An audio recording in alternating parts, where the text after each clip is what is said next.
Le 19 décembre 2011, les Nations Unies, à travers la résolution 66-170, a initié la Journée internationale de la fille. Ceci en reconnaissance donc des droits des filles, mais aussi des obstacles nombreux et particuliers auxquels ces filles-là se heurtent dans le monde, donc dans différents pays à travers le monde. Il est question aussi, à travers la célébration de cette journée, de mettre un accent particulier sur la nécessité de travailler en synergie pour que les filles, qui sont des personnes humaines, puissent bénéficier et jouir de tous les droits qui leur sont reconnus en tant qu'êtres humains. Quelle est la différence qu'on peut faire entre la Journée internationale de la fille, JIFI, et la GIF, Journée internationale de la femme, célébrée le 8 mars de chaque année? Vous savez, la femme et la fille ont ceci de commun qu'il s'agit de deux personnes humaines. Par contre, la femme, c'est un être qui est arrivé à une maturation, c'est un être qui a l'âge de la majorité. La fille, par contre, elle est fille parce que c'est un enfant. C'est un enfant, c'est pour ça qu'on parle de fille. Et comme vous le savez, dans beaucoup de pays à travers le monde, lorsque vous êtes un enfant, donc vous êtes davantage vulnérable. Donc être du genre féminin et en même temps fille, c'est doublement de la vulnérabilité. Donc la différence, c'est que le 8 mars, on se souvient des droits des femmes à travers le monde et chaque pays, en fonction des orientations qui sont les siennes, va faire le point sur les avancées, sur les défis. Et c'est la même chose pour les filles, avec la particularité en ce qui concerne les filles que les défis sont énormes. Les droits des filles, comme vous le savez, dans le contexte mondial, restent un peu problématique parce que pendant longtemps, c'est une frange de la population qui a toujours été laissée pour compte. L'accès à l'éducation, c'est des personnes qui se sont vues toujours baisser le regard. Elles n'avaient pas forcément la latitude de rêver grand, ou parfois même quand elles rêvaient grand, elles avaient des difficultés donc à donner corps à ces rêves-là parce que le contexte sociologique ou socioculturel ne l'a pas toujours permis. Au Bénin, aujourd'hui, on peut reconnaître que, comme partout dans le monde, on fait beaucoup de progrès. On fait beaucoup de progrès. Dans le même temps, il reste à faire. Il reste énormément à faire. En termes de progrès, il faut remarquer que ces dernières années, les langues, relativement aux abus et aux différentes violations. Bon, on va dire tout simplement les atteintes qui sont portées aux droits des filles, les langues donc se délient relativement à ces atteintes-là. Quand vous allez vous appesantir sur les violences, les cas de violence qui sont faites aux filles, vous remarquerez avec moi que ces dernières années, ces derniers mois, ces cas sont de plus en plus évoqués. On en parle beaucoup et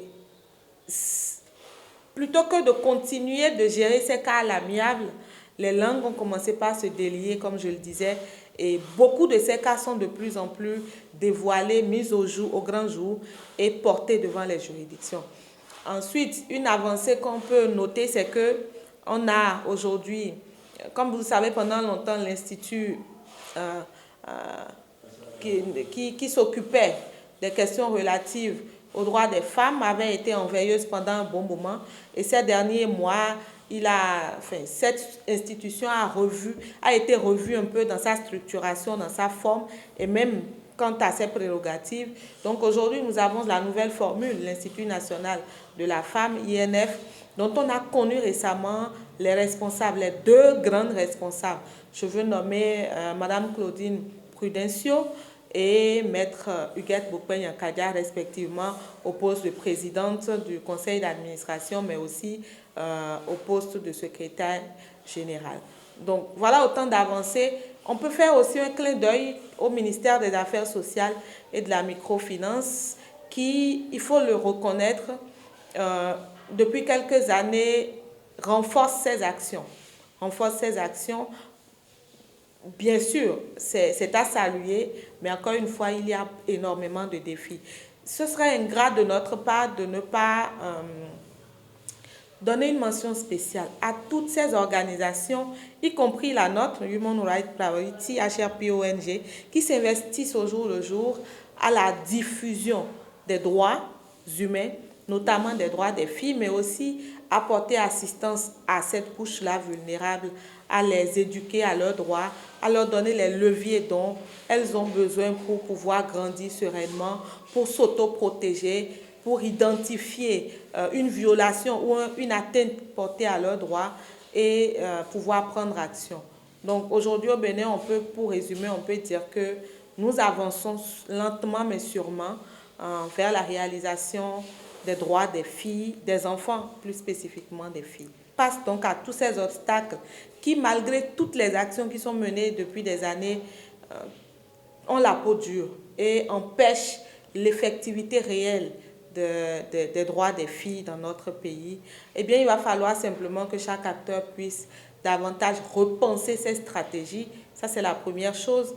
Et travailler en synergie. Aujourd'hui, on a l'impression que beaucoup d'actions se mènent, mais de façon éparse. C'est-à-dire chacun est dans son coin.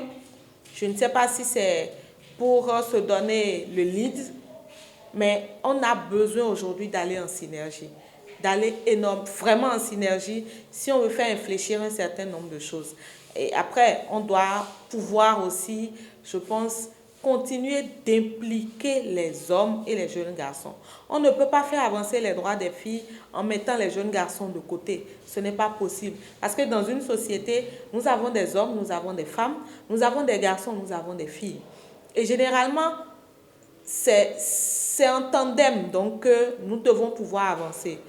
Par conséquent, il faudra davantage travailler à l'inclusion. Donc, inclure les jeunes garçons dans toutes les politiques, dans toutes les actions menées par les différents acteurs. Enfin, les parents, pour moi, ont un rôle essentiel à jouer. Comme on dit chez nous, là où nous sommes aujourd'hui, c'est-à-dire à l'époque où nous sommes au 21e siècle, les filles ont les mêmes capacités que les garçons. Elles ne demandent qu'à avoir le terreau fertile, qu'à avoir les mêmes chances que les garçons pour pouvoir s'éclore et faire mieux même parfois que les garçons. Donc, il est important que les parents puissent, au travers du dialogue parent-enfant, inculquer un certain nombre de valeurs aux filles, l'estime de soi, l'amour de soi-même, comprendre que on ne doit se laisser minimiser ou dévaloriser par qui que ce soit en ce bas monde. On doit pouvoir avoir confiance en soi, quelles que soient les difficultés, les défis que l'on rencontre. Donc, ces filles-là, les parents doivent travailler à leur redonner confiance.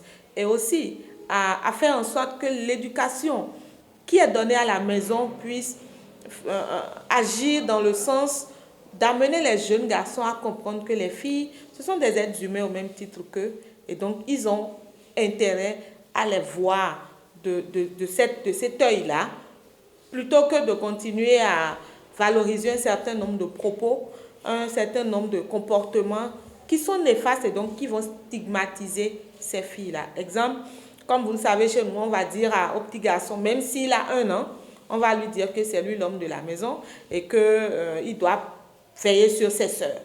Donc, je crois qu'il va falloir que davantage on travaille à évincer un certain nombre de stigmates qui malheureusement continuent de s'enraciner dans notre pays. Et enfin aux filles elles-mêmes, chères filles, chères sœurs, vous êtes maîtresses de votre destin.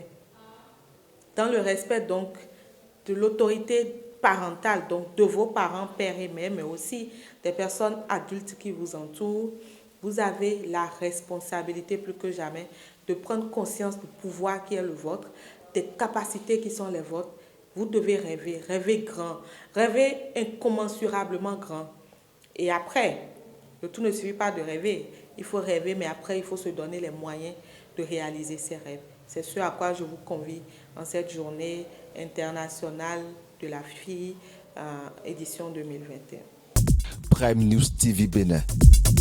Aimez, abonnez, activez la cloche de notification pour ne rien rater sur votre chaîne préférée.